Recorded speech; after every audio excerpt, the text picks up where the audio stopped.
ಮೇಷರಾಶಿಯವರೇ, ನೀವು ಅಗ್ನಿತತ್ವದವರು. ಬೆಂಕಿಯ ಕಿಡಿಯಂತೆ ಎಲ್ಲವನ್ನು ಜಯಿಸುವ ಅದ್ಭುತ ತಾಕತ್ತು ನಿಮ್ಮ ರಕ್ತದಲ್ಲೇ ಅಡಗಿದೆ. ನೀವು ಈ ಭೂಮಿಯ ಮೇಲೆ ಹುಟ್ಟಿರುವುದೇ ಆಡುವುದಕ್ಕೆ ಹೊರತು ಬೇರೆಯವರ ಕೈ ಕೆಳಗೆ ತಲೆಬಾಗುವುದಕ್ಕಲ್ಲ. ನಿಮ್ಮ ಧೈರ್ಯ, ಸಾಹಸ ಮತ್ತು ಎಂತಹ ಕಠಿಣ ಸವಾಲನ್ನು ಎದುರಿಸುವ ನಾಯಕತ್ವದ ಗುಣವು ನಿಮ್ಮನ್ನು ಇತರರಿಗಿಂತ ವಿಭಿನ್ನವಾಗಿ ನಿಲ್ಲಿಸುತ್ತದೆ.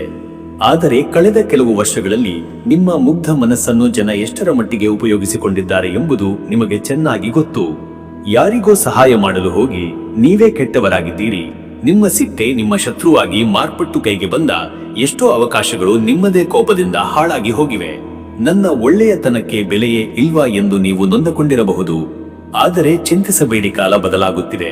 2026 ಎಂಬುದು ನಿಮ್ಮ ಪಾಲಿಗೆ ವಿಜಯದ ಪಟ್ಟಾಭಿಷೇಕದ ವರ್ಷವಾಗಲಿದೆ. ನಿಮ್ಮ ಬದುಕಿನ ಈ ದಿವ್ಯ ಬದಲಾವಣೆಯ ಬಗ್ಗೆ ಮತ್ತು ನೀವು ಪಾಲಿಸಲೇಬೇಕಾದ 5 ಶಕ್ತಿಶಾಲಿ ರಹಸ್ಯಗಳ ಬಗ್ಗೆ ತಿಳಿಸುವ ಮುನ್ನ ವೀಕ್ಷಕರಲ್ಲಿ ಒಂದು ಸಣ್ಣ ವಿನಂತಿ. ಕಾಮೆಂಟ್ ಬಾಕ್ಸ್ ನಲ್ಲಿ ಈ ಕೂಡಲೇ ನಿಮ್ಮ ಇಷ್ಟ ದೈವದ ಹೆಸರು ಅಥವಾ ಜೈ ಆಂಜನೇಯ ಎಂದು ಬರೆಯುವ ಮೂಲಕ ನಿಮ್ಮ ಭಕ್ತಿಯನ್ನು ಸಮರ್ಪಿಸಿ. ನಾನು ನಿಮ್ಮ ಪಂಡಿತ್ ಭವಾನಿ ಶಂಕರ್ ಗುರೂಜಿ. ನಿಮ್ಮೆಲ್ಲರಿಗೂ ನಮ್ಮ ಜ್ಯೋತಿಷ ದಾರಿದೀಪ ಯೂಟ್ಯೂಬ್ ಚಾನೆಲ್ಗೆ ಆತ್ಮೀಯ ಸುಸ್ವಾಗತ. ಯಾರು ಮೊದಲ ಬಾರಿಗೆ ನಮ್ಮ ಚಾನೆಲ್ ಅನ್ನು ವೀಕ್ಷಿಸುತ್ತಿದ್ದೀರಾ ಅವರು ಈಗಲೇ ಸಬ್ಸ್ಕ್ರೈಬ್ ಬಟನ್ ಒತ್ತಿ ನಮ್ಮ ಈ ಆಧ್ಯಾತ್ಮಿಕ ಕುಟುಂಬದ ಸದಸ್ಯರಾಗಿ ಎಂದು ವಿನಂತಿಸುತ್ತೇನೆ. ವೀಕ್ಷಕರೇ, 2026ರಲ್ಲಿ ಮೇಷರಾಶಿಯವರು ರಾಜಯೋಗ ಪಡೆಯಲು ಪಾಲಿಸಬೇಕಾದ ಮೊದಲ ರಹಸ್ಯ ಸಿಂಧೂರ ಲೇಪನ ಮತ್ತು ಹನುಮಂತನ ಆರಾಧನೆ. ನಿಮ್ಮ ರಾಶ್ಯಾಧಿಪತಿ ಕುಜಗ್ರಹನಾಗಿರುವುದರಿಂದ ಮತ್ತು ಕುಜನಿಗೆ ಪ್ರಿಯವಾದ ದೇವರು ಹನುಮಂತನಾಗಿರುವುದರಿಂದ ನಿಮ್ಮ ಧೈರ್ಯ ಮತ್ತು ಪರಾಕ್ರಮ ಹೆಚ್ಚಾಗಲು ಇದು ಅತ್ಯಂತ ಅವಶ್ಯಕ. ಈ ವರ್ಷ ಪ್ರತಿ ಮಂಗಳವಾರದಂದು ಹನುಮಂತನ ದೇವಸ್ಥಾನಕ್ಕೆ ಭೇಟಿ ನೀಡಿ ಆಂಜನೇಯನಿಗೆ ಕಿರುಬೆರಳಿನಿಂದ ಸ್ವಲ್ಪ ಸಿಂಧೂರವನ್ನು ತಿಲಕವಾಗಿ ಇಡಿ. ಮನೆಯಲ್ಲಿರುವ ಫೋಟೋಕ್ಕೂ ಇದನ್ನು ಮಾಡಬಹುದು. ಈ ಸಿಂಧೂರವು ಕೇವಲ ತಿಲಕವಲ್ಲ, ಇದು ನಿಮ್ಮ ವಿಜಯದ ಸಂಕೇತ. ಇದನ್ನು ಮಾಡುವುದರಿಂದ ನಿಮ್ಮ ಮನಸ್ಸಿನಲ್ಲಿರುವ ಭಯ ದೂರವಾಗುತ್ತದೆ ಮತ್ತು ದೀರ್ಘಕಾಲದಿಂದ ನಿಂತು ಹೋದ ಕೆಲಸಗಳು ಸರಾಗವಾಗಿ ನಡೆಯಲು ಆರಂಭವಾಗುತ್ತವೆ. ಎರಡನೆಯ ರಹಸ್ಯವೆಂದರೆ ಗೋಪ್ಯತೆಯ ಮಂತ್ರ. ಮೇಷರಾಶಿಯವರ ದೊಡ್ಡ ದೌರ್ಬಲ್ಯವೆಂದರೆ ನೀವು ಯಾವುದನ್ನು ಹೊಟ್ಟೆಯಲ್ಲಿ ಇಟ್ಟುಕೊಳ್ಳುವುದಿಲ್ಲ. ಏನಾದರೂ ಹೊಸ ಪ್ಲಾನ್ ಮಾಡಿದರೆ ತಕ್ಷಣ ಎಲ್ಲರ ಹತ್ತಿರ ಹೇಳಿಬಿಡುತ್ತೀರಾ. 2026ರಲ್ಲಿ ನೀವು ಮನೆ ಕಟ್ಟುವ ವಿಚಾರವಿರಲಿ, ಬಿಸಿನೆಸ್ ಬದಲಾಯಿಸುವ ಪ್ಲಾನ್ ಇರಲಿ ಅಥವಾ ಮದುವೆ ವಿಚಾರವಿರಲಿ, ಅದು ಪೂರ್ಣಗೊಳ್ಳುವವರೆಗೂ ಯಾರ ಮುಂದೆಯೂ ಬಾಯಿ ಬಿಡಬೇಡಿ. ಶತ್ರುಗಳು ನಿಮ್ಮ ಬೆಳವಣಿಗೆಯನ್ನು ತಡೆಯಲು ಹೊಂಚು ಹಾಕುತ್ತಿರುತ್ತಾರೆ. ಆದ್ದರಿಂದ ನಿಮ್ಮ ಯಶಸ್ಸು ಪ್ರಪಂಚಕ್ಕೆ ಗುಡುಗಿನಂತೆ ಕೇಳಿಸಬೇಕೆ ಹೊರತು ನಿಮ್ಮ ಮಾತುಗಳಲ್ಲ. ಮೂರನೆಯ ರಹಸ್ಯ ಬೆಲ್ಲದ ಸೇವೆ ಮತ್ತು ಭೂಮಿಯ ಅನುಗ್ರಹ. ಮೇಷರಾಶಿಗೆ ಕೆಂಪು ಬಣ್ಣ ಮತ್ತು ಸಿಹಿ ಪದಾರ್ಥಗಳು ಅತ್ಯಂತ ಶ್ರೇಷ್ಠ. 2026ರಲ್ಲಿ ನಿಮ್ಮ ಹಣಕಾಸಿನ ಹರಿವು ಹೆಚ್ಚಾಗಲು ಮತ್ತು ಸಾಲದ ಬಾಧೆಯಿಂದ ಮುಕ್ತಿ ಪಡೆಯಲು ಪ್ರತಿ ಮಂಗಳವಾರ ಒಂದು ಕೆಂಪು ಹಸುವಿಗೆ ಬೆಲ್ಲ ಮತ್ತು ನೆನೆಸಿಟ್ಟ ಕಡಲೆಕಾಳನ್ನು ನಿಮ್ಮ ಕೈಯಾರೆ ತಿನ್ನಿಸಿ. ಹಸು ಇಲ್ಲದಿದ್ದರೆ ಬೆಲ್ಲದ ನೀರನ್ನು ಗಿಡಗಳಿಗೆ ಹಾಕಿ.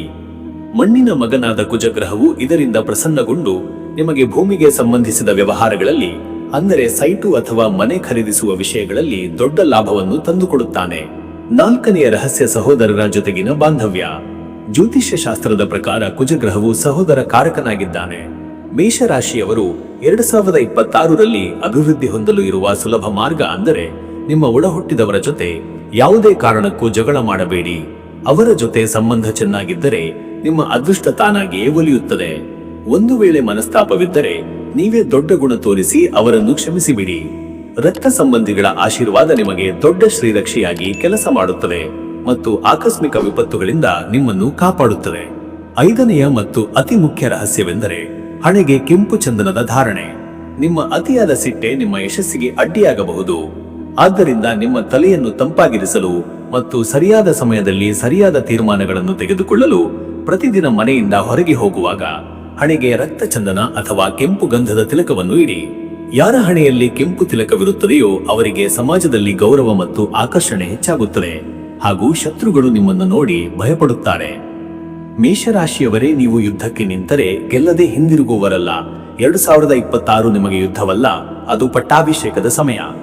ನಿಮ್ಮ ಕೋಪವನ್ನು ಬದಿಗಿಟ್ಟು ಬುದ್ಧಿವಂತಿಕೆಯಿಂದ ಹೆಜ್ಜೆ ಇಡಿ. ಹನುಮಂತನ ಬಲ ನಿಮ್ಮ ಜೊತೆಗಿದೆ.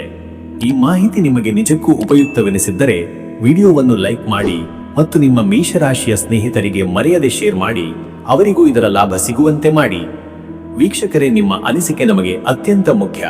ಆದ್ದರಿಂದ ವಿಡಿಯೋ ಹೇಗಿತ್ತು ಎಂಬುದನ್ನು ಕಾಮೆಂಟ್ ಬಾಕ್ಸ್ ನಲ್ಲಿ ತಿಳಿಸಿಯೇ ಹೋಗಿ ಎಂದು ನಾನು ನಿಮ್ಮನ್ನು ಒತ್ತಾಯ ಮಾಡುತ್ತೇನೆ. ನಮ್ಮ ಜ್ಯೋತಿಷ್ಯ ದಾರಿದೀಪ ಯೂಟ್ಯೂಬ್ ಚಾನೆಲ್ಗೆ ಸಬ್ಸ್ಕ್ರೈಬ್ ಮಾಡಲು ಮರೆಯಬೇಡಿ.